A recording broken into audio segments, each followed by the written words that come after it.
presentation.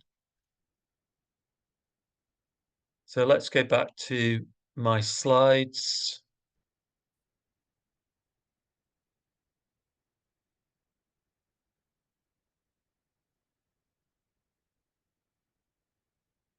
Okay, so they're really providing some background on the competition and why we've set it up and why we hope you're encouraged to become part of the competition, because you yourselves are on a learning journey and aspiring to excellence. And this is why I say we do provide the recognition. Not only are we setting you against a 7-star system and going to give recognition at the highest level for any best practice that have achieved 7 stars, we're going to give recognition across all levels of stars. So every participant will be given a level of recognition. In addition to that, we'll be identifying a winner for the highest overall best practice star rating for an SME, for organizations that have 50 or less employees. But in that case, a winner must achieve at least 5 stars to make sure that best practice is at an international best practice level. Similarly, we are giving winner certificates for the highest star ratings for the best practice categories. Again, winners for those categories must achieve at least 5 stars to be recognised as an international best practice. So this is great, really, because everybody's going to get recognition in terms of a star rating, but we'll also give recognition for the highest star rating for a particular category. And these are the categories for which best practices are assessed.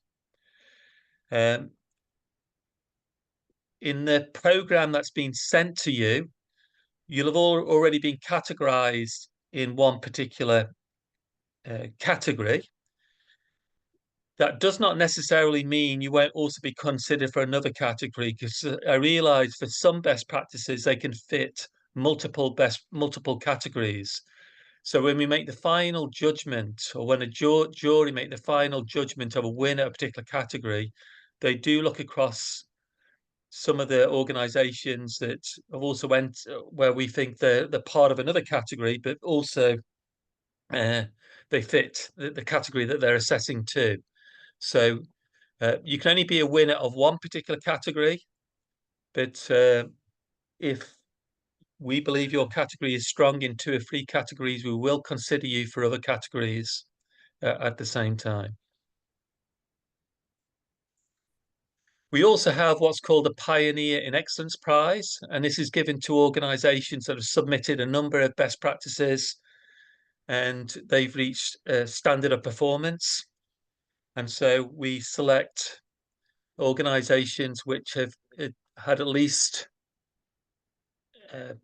achieved 4 stars for a number of best practices. And the organizations that have the most best practice at that level, we give recognition similarly for 5 stars and similarly for 6 stars. So again, this is to encourage organizations on a journey to excellence, encourage organizations that are aspiring to world-class performance to submit more best practices and get recognized in this particular way. We can also give recognition as well outside of the competition.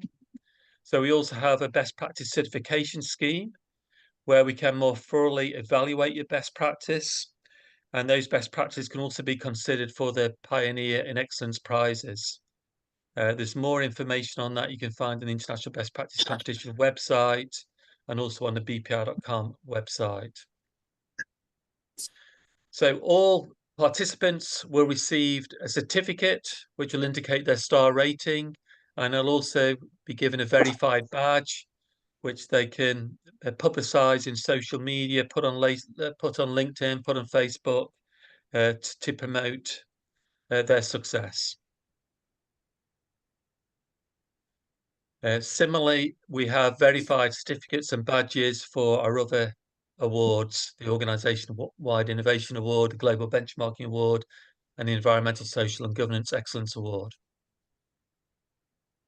And you can see how pretty our badges are. So we think they've been attractively designed.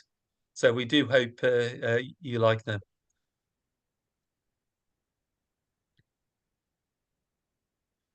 So the process which you should be familiar with is that you've already submitted your best practice. And now we're moving into round 2, which is present your best practice. And that will be held across 11 webinar sessions from the 25th of June to the 10th of July. Stemming from that,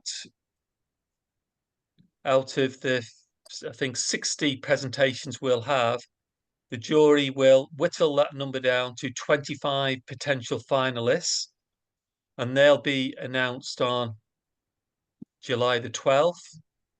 And then there'll be another evaluation of those 25 potential finalists, and they'll come down to 14 finalists.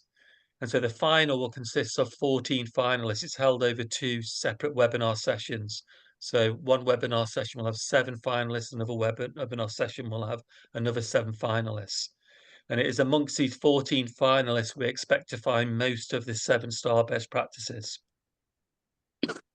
And then we'll announce any best practices that achieve 7 stars on the 2nd of August.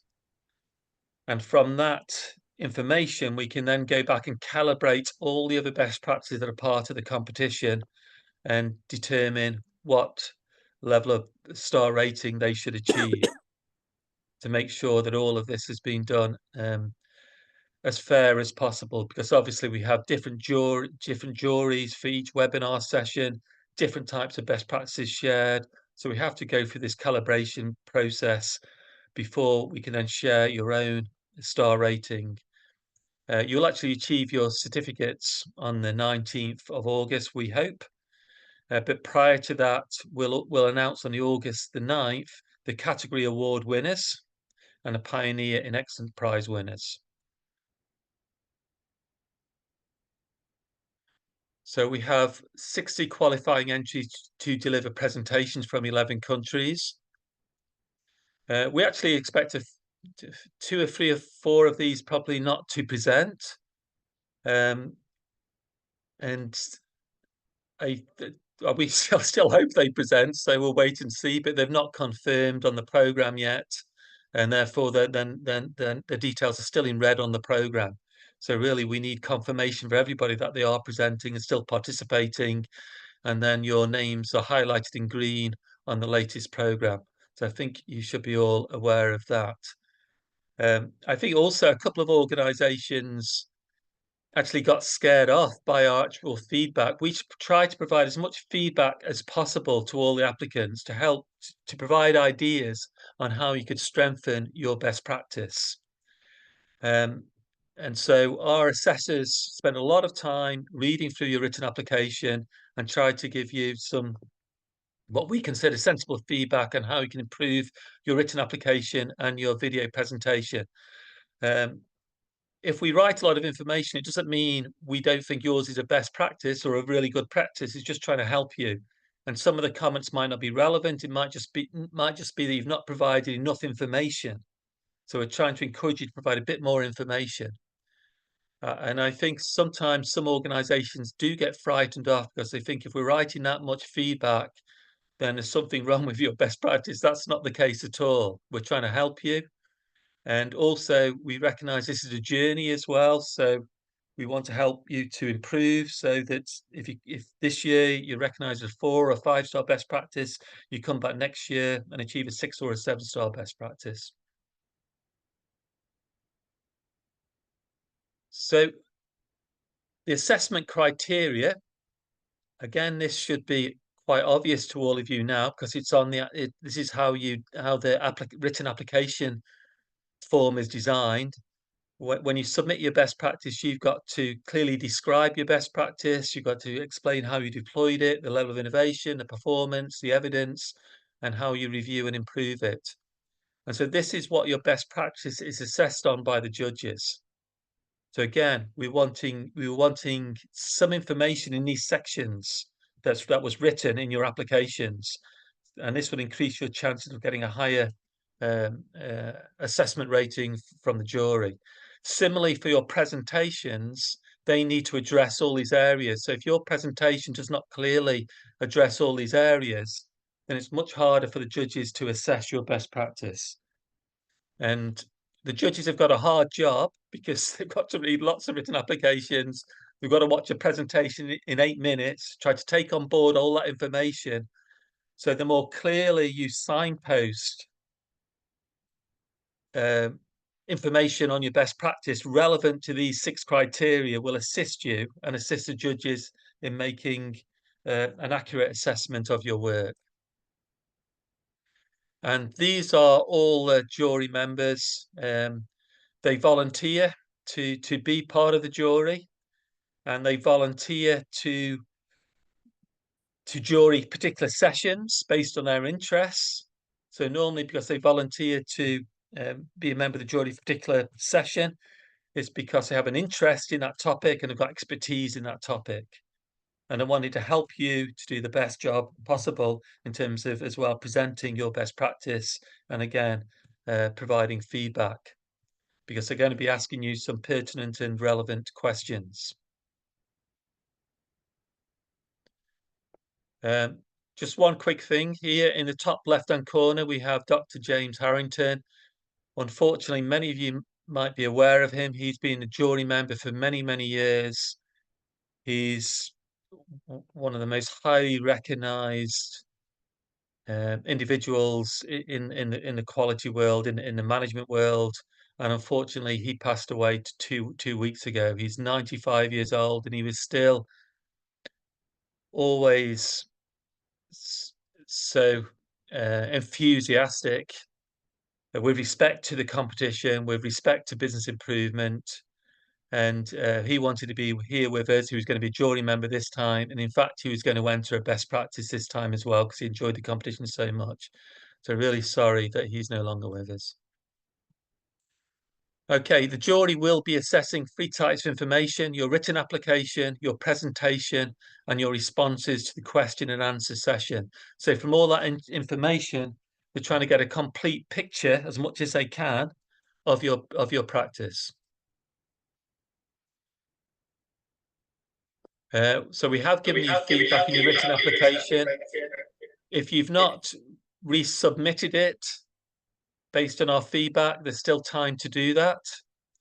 But we need your written applications or resubmissions at least 5 days before your presentation date, so the jury members have time to read it. If you're sending us a resubmission 1 day before your presentation, I can send it to the jury members, but it's unlikely that they can read it just a day before, because they're doing this on a voluntary basis and they like to prepare 2 or 3 days before the actual session. So again, here it says, please note the feedback is an optional measure. You can take on board our feedback or not. We're trying to help you.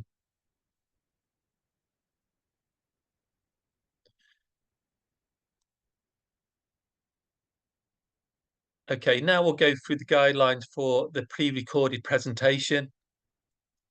All of this information anyway is on the website, but it's useful for me, I think, to explain it, then we can have the Q&A session after.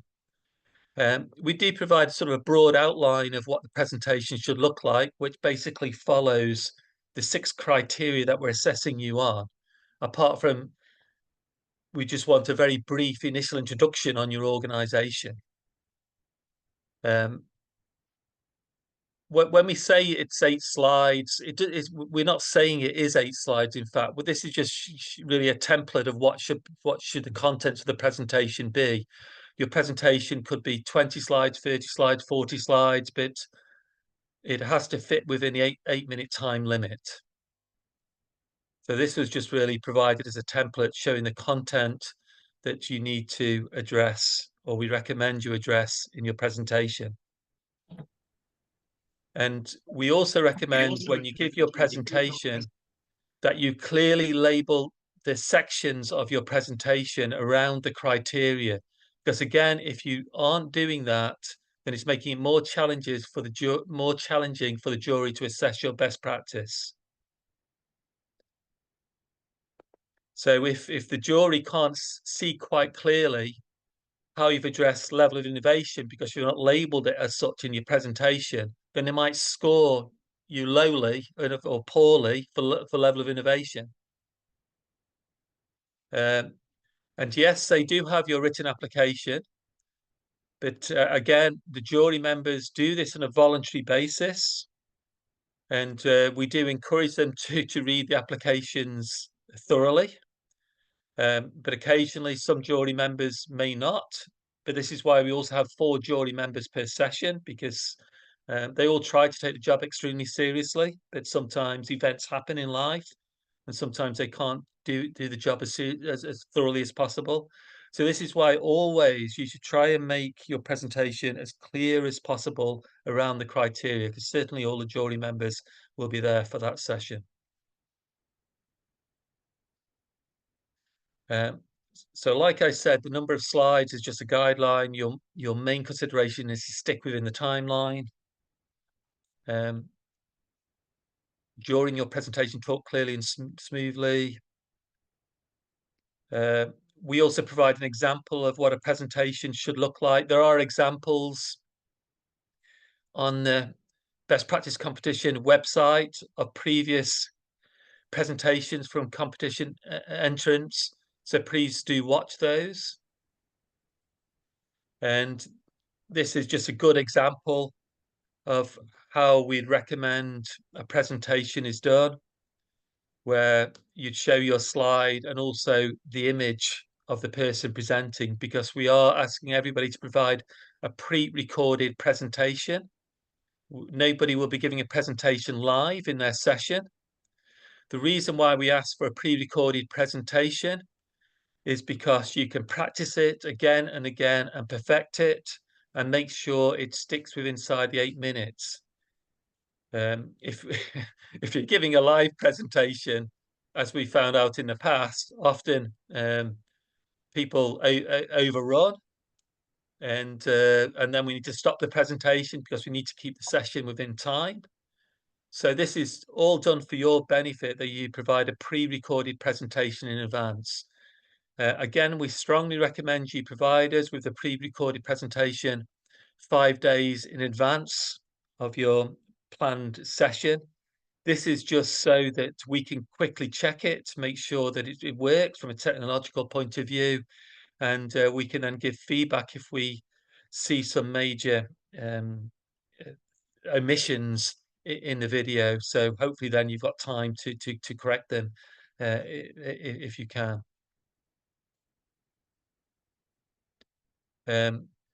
A maximum of 3 people can be classed as presenters or join the judges' Q&A session. Otherwise, it gets too complicated. The Q&A sessions are just 10 minutes long. They follow immediately after your presentation. So we play your video presentation. So you're not going to present your presentation live. We play your video presentation that you sent us, and straight away afterwards we have the Q&A session, and that Q&A session is 10 minutes.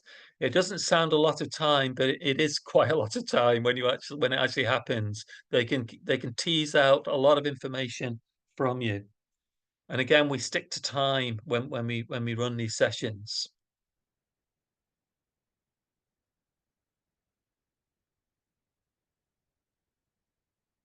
Okay. Even though, say, the presentation should be 8 minutes, we actually do allow, if they are sent to us a pre-recorded presentation and are 8 minutes 15 seconds, we're okay with that. So follow our presentation guidelines. You can find them all on our website. For the other competitions, the presentations are slightly longer, because these presentations are not just looking at specific best practice, they're looking at an organization's overall approach with respect to innovation or benchmarking or ESG. Okay, we're going to provide some general tips. As I say, the judges are trying to do their best job possible. And so you need to present your best practice as simply as possible to them, so it's easy for them to understand and follow the criteria.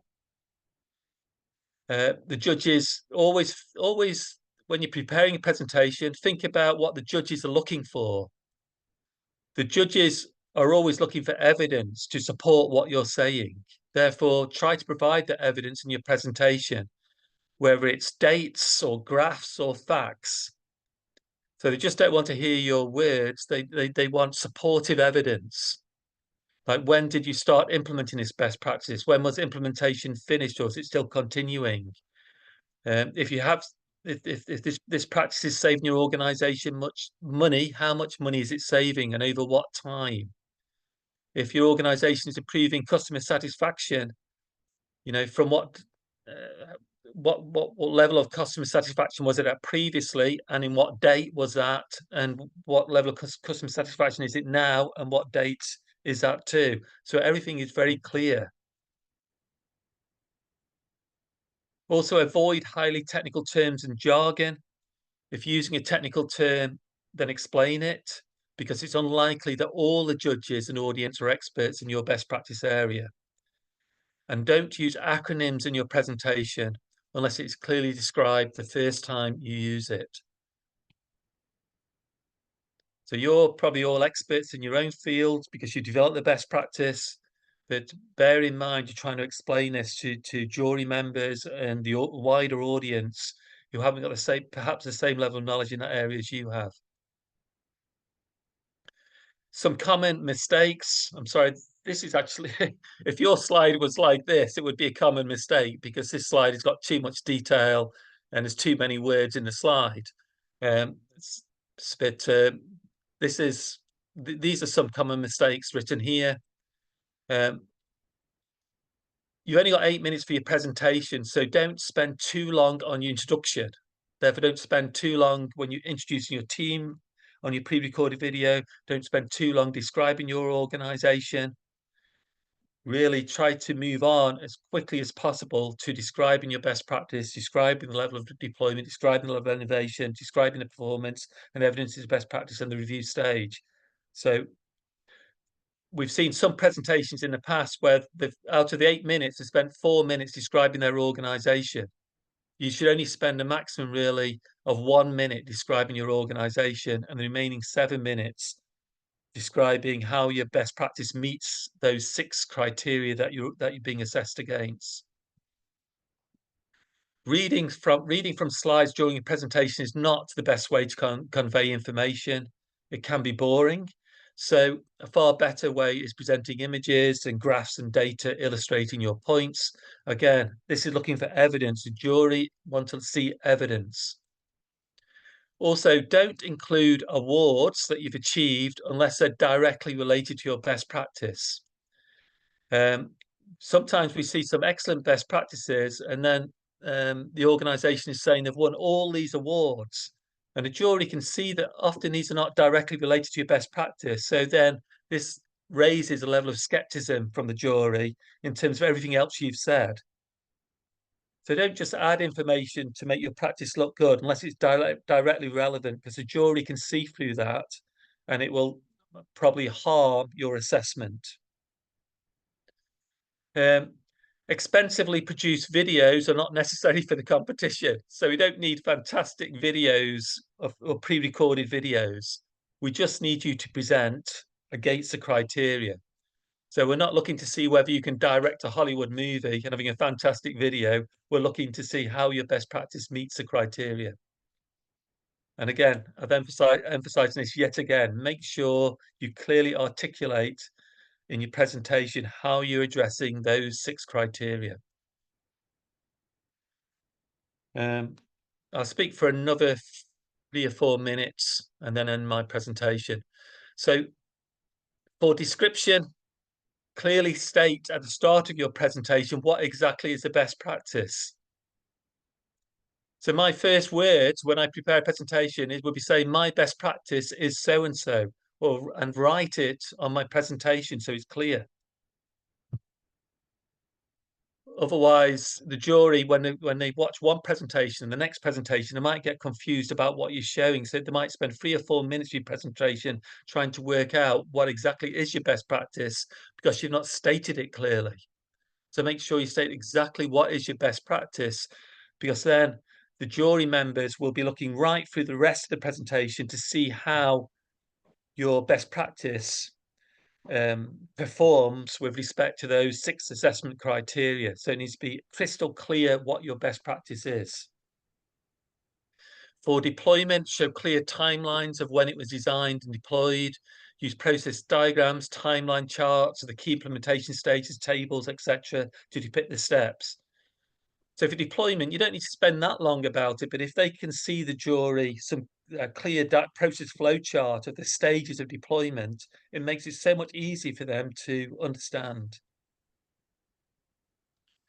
For innovation, explain clearly what is innovative about your work, or what is particularly, or what element of that best practice you're particularly proud of that you think is quite unique in terms of its strength in comparison perhaps to practices of other organizations. So the best practice itself does not necessarily need to be innovative in itself or unique. It might be more that the way that you've deployed it, in that you've been able to really um, deploy it more quickly, perhaps than other organizations, or achieve much better results, perhaps because of the training of your staff. So, what makes this particular practice work particularly well for your organization? And innovation could also mean that your practice is innovative for your specific industry sector or for your country. So let us know what you believe is innovative. For results, show graphs or data of before and after performance. Don't just say, "Oh, these are fantastic results. We've improved customer satisfaction to 90%." We need to see what was your performance before you started implementing the best practice and then after. So ideally, want to see trend data. And again, for any financial results, please show them in US dollars. So we're using a common comparison across all best practice presentations. And again, just show results that are specific to the best practice. There's got to be a strong relationship between the best practice and the results. But evidence it is a best practice, yes, include awards and recognition. But if you've not got any awards or recognition because your best practice is quite new, then try to think about what else would make it appear like a best practice. And this might be that you've learned from other organizations when you've developed the best practice. So you've been comparing it against other organizations' practices, or maybe you've adapted a best practice from another organization and improved it when you implemented it inside your own organization. Or perhaps other organizations are now learning about your best practice.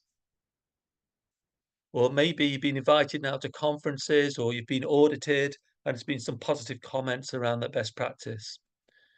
For review and next steps, this is more about looking at whether you can sustain this best practice in the long term. Therefore, whether you're knowledgeable about still some challenges you're facing, and you got some ideas about how the practice could even improve even more in the future. So be transparent about any problems that you do have. This really is very useful for the judges because they want to see open and honest, transparent practices, and because they're basing their assessment on limited information, and they want honesty about your work, and that will advance actually your star rating in other areas. Okay, there are 4 judges per session. Q&A sessions are a maximum of 10 minutes. Be precise in your answers. Don't go off topic. So just answer the questions because time is limited. We try to have all 4 judges answer a question. So this is why I just try to be to the point when answering a judge. If you don't understand a question, please, you can ask them to repeat it. So we understand you may be nervous or not hear the question properly. So don't be shy. Do ask them to repeat the question.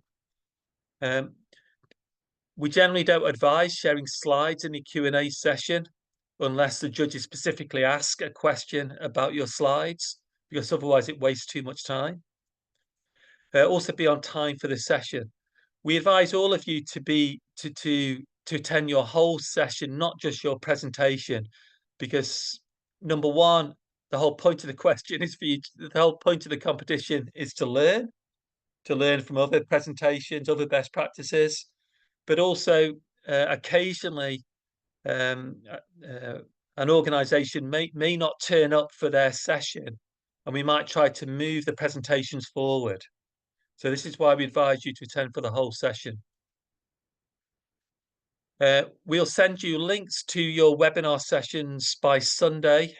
hopefully at the latest. So, and if you don't receive those links, then you can email Ahmed and he will help you. So Ahmed's email address is there, ahmed@bpr.com. I've said, please also join all other webinar sessions. You don't just need to attend your own session. You're welcome to attend all other sessions as you feel able to do. We also give you some codes which you can share. The speaker code is just for yourself, because we need to monitor the number of people who attend these sessions, because the number is limited and how many can access one of these webinar sessions. So the speaker code is just for you, but you could actually give out a guest code as well to other members of your staff inside your organization. I think it's 10 codes you can give out. If you need more, let us know. And this is just so that we can manage the numbers.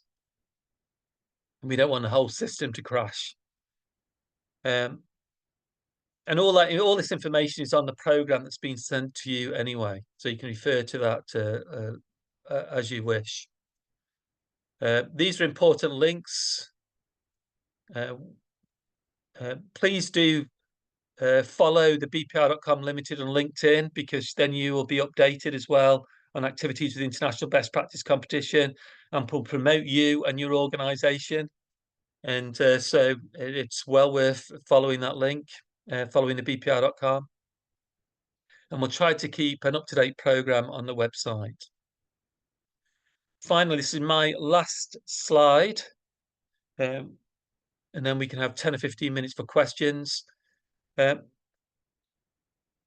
those best practices that achieve 7 stars, it's normally because they have done some benchmarking. Because if an organization has done some benchmarking, then it means that, firstly, it's helped them to identify and implement the practice in the first place. And when they've gone through that process of benchmarking and then developing their best practice and implementing it, then it's also providing really the evidence of why what they've done is a best practice, because they have already been through that comparison process. They've been able to already compare their organization's performance against others. So when it comes to the competition, they're in a much stronger position to get a 7-star, a 6 or 7-star best practice. So for any organization that wants to achieve 6 or 7 stars, I would strongly recommend using a benchmarking approach. It might be too late now for your own practice, but for future practice that you are going to be implementing inside your organization, consider doing that. And we offer training on benchmarking. This is our specialty. And we help organizations utilize the trade best practice benchmarking methodology. And many of our winners in the past have used this methodology. So there's more information on that through that link. So with that, I thank you very much for your time, and I'm open to any questions to clarify anything.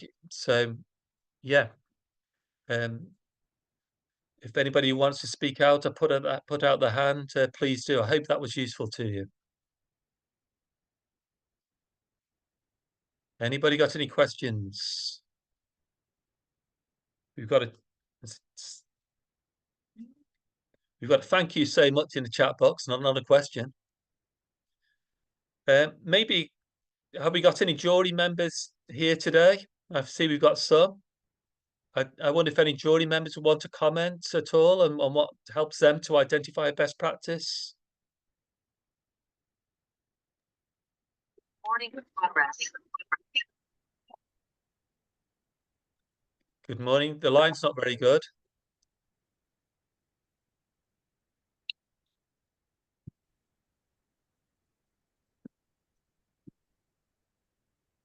Yes, we got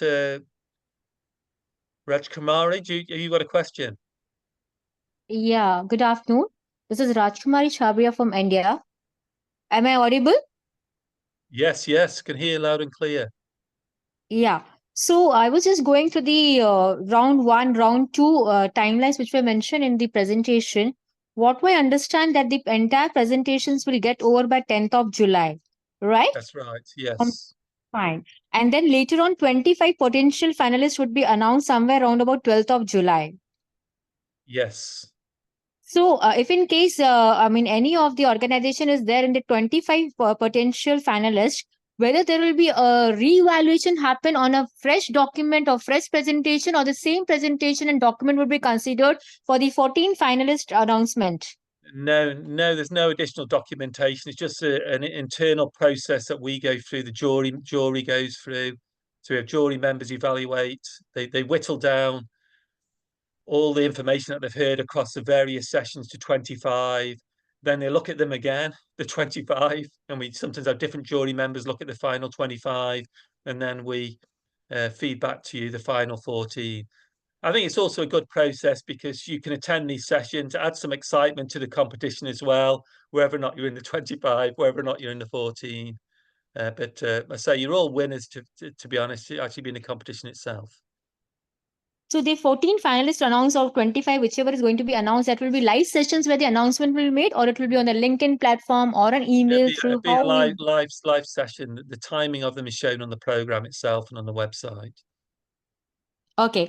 And the final, what I understand that the category of award winners and everything would be on 9th of August. Again, it will be a virtual event. Yeah, the be 9th of August is just we'll be announcing the category award winners, but the final where the 14 there is a separate final where the top 14 present again. So the top 14 do present again to a separate jury on the 30th and the 31st of July. So the top 14 present again. They can present again exactly the same presentation, the same video, or they could make some changes to it based on the learning from the first presentation, the Q&A session with the first set of jury. So the top Okay. 14 present twice and have two separate Q&A sessions. Okay, so again, it will be having a Q&A session and the presentation for on say 30th and 31st of July for the Yes. top 14 finalists. And Yes. out of that, I understand some 7 of them would get a 7-star winner announced on 2nd of August, That's right? right. Yes. And the final ones, what will be there exactly in the difference in the 7-star winners would be announced on August 2nd, and what will be announced on 9th August? The 9th of August is the announcement of the category award winners. So 7-star winners are just ones which are 7 stars. I mean, there could be conceivably four 7-star winners for a particular 4 7-star best practices particular category. So Okay. it's so but 7-star is a pinnacle achievement. You can't get better than that, and we just use the assessment criteria to assess them. But additionally to the 7-star winners, we also identified winners of a particular category. A winner for a particular category could achieve 7 stars, it could achieve 6 stars, it could achieve 5 stars. It really depends what other organizations are part of that category. Okay. So that announcement will happen on 9th of August, and the star ratings would be issued on 19th of August. That are the timelines. Yes, that's correct. Fine. So all this winning or whatever the stars are there in the form of say certificate, it will be the e-certificate. If I'm wrong, if I'm correct, it's an e-certificate. E-certificate and verified badges. Yes. 25 batches. Fine. Got it. Fine. Yeah, Thank you. Thank you for the very good clarification. questions to clarify everything. So thank you. Thank you. Pleasure. Okay, we have another question from Engineer Saja. Yes, hi, how are you, Engineer Robin? First of all, I want to thank you for this workshop. My question is regarding the persons representing and the ones answering the questions. We, as we're joining, we're asked to fill the form in 3 people, correct? Yes. Yes, that's right. Yes. If you made a video, presenting video, and a video, it speaks, it's a voice video, and it's filled with information. Can we? I don't know how to say it. Can we make the 3 people answer questions at the same time? Sorry, say that one again. Okay, so we put the form A that we have 3 people. 2 are one or two are presenting and the other one is answering the Q&A questions. Yeah. Okay. If we made a video that is voice, video, and pictures and everything, so there is no need to a person presenting, correct? No, you're not presenting again. You've already presented from the pre-recorded video. Yeah. So the But- pre-recorded video is the presenters. Yeah, and also can and also class. Yes. And Yeah, they that's can answer, the but we can't presenters add who more are on the people. video. Yes, and then you might have additional people, separate people who join a Q&A session. Okay, only 3 people. We cannot add any more. Well, only a maximum for that Q&A session, really, because otherwise it becomes too cumbersome. Okay. You know, we've got 4 jury members, so really we want really a maximum of three people there. Otherwise, it can become difficult to manage. Okay, I got it. So I'm gonna repeat it again, just to make sure that I follow. If you have 3 presenters, 1 will be Q&A or 3.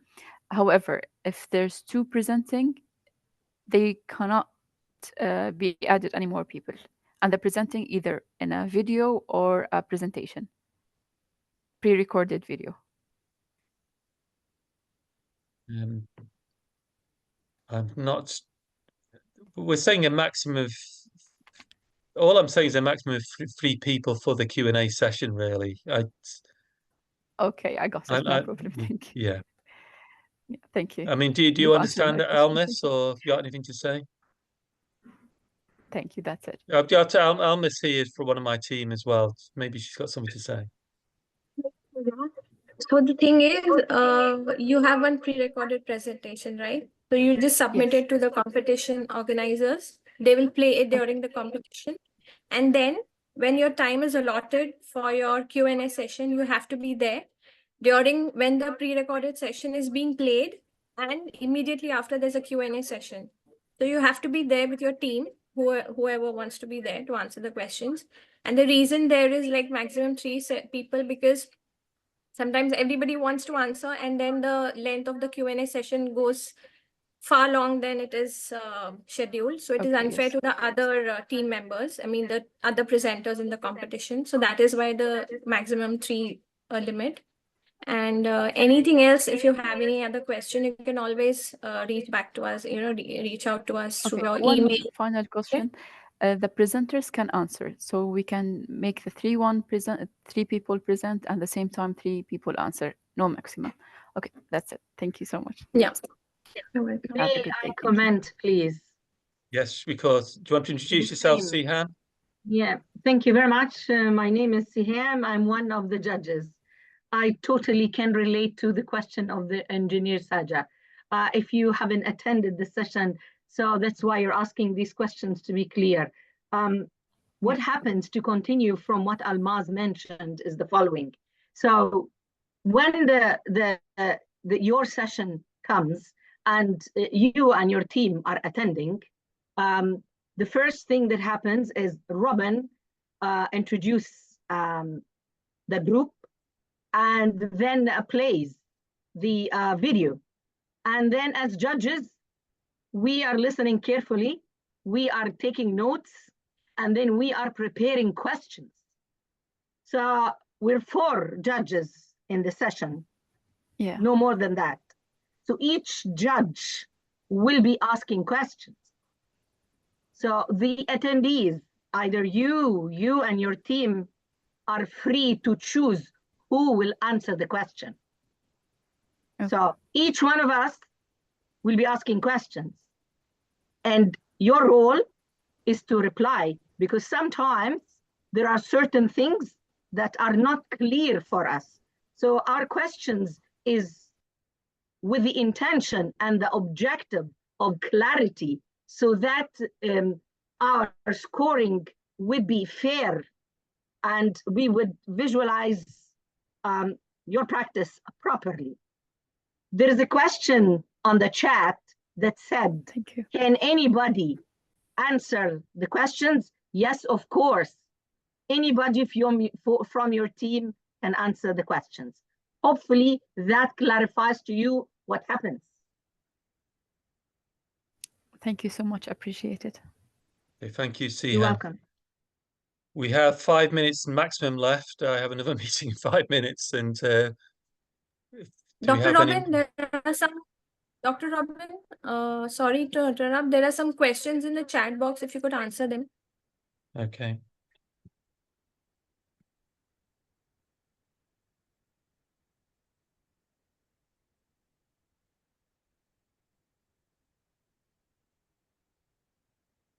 Yes, you can resubmit your written application, preferably for at least 5 days before your presentation date is due. Similarly, the same for your video. If you've already submitted a video and want to make changes to it, you're still welcome to do that. For the ESG competition, for the organisations that have been notified, they go straight into the final. There is no qualifying round as such. We believe your application is strong enough to go straight to a final. These are much harder competitions. The innovation, ESG, and benchmarking one harder from one perspective, that it's looking at the totality of the organisation, what the organisation does, while the best practice competition is looking at specific best practice.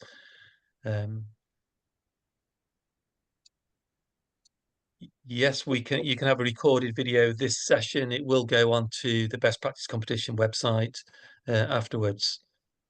I think that answers the questions. Dr. Robin, there's a question on ESG competition as well. For ESG competition, what is the timeline for round 2 and round 3? But they say there's no round 2, it goes straight into the final. The final date are already publicised on the website. I think it's 29th of August for the ESG is the final. So this is why we've not been, I guess, that focus on providing the feedback. There's not been our priority really to provide the feedback reports as quickly as we have done for the best practice competition.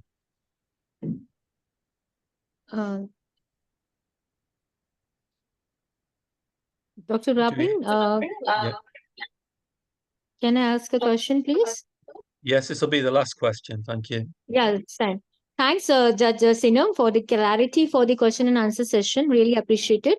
Just a query, just for a confirmation. See, we have already filled in a form where we have given the names of the presenters who will be available on particular day. But if in case we want to change the names because of any exigency, business exigency, or a personal exigency, so that 3 presenters can be different other than the core presenter, is it okay on the day of presentation? Yes, it can be. We realise things change, but we also use those names as well for the to be displayed on the certificates and also for the badges as well. Potentially, if you think more people should be recognised, you can contact us separately. But I mean, the 3 names is primarily just so we can manage that Q&A session. Fine. Thank you. That's for the clarification. That clarifies the doubt. Okay, thank you. Thank you.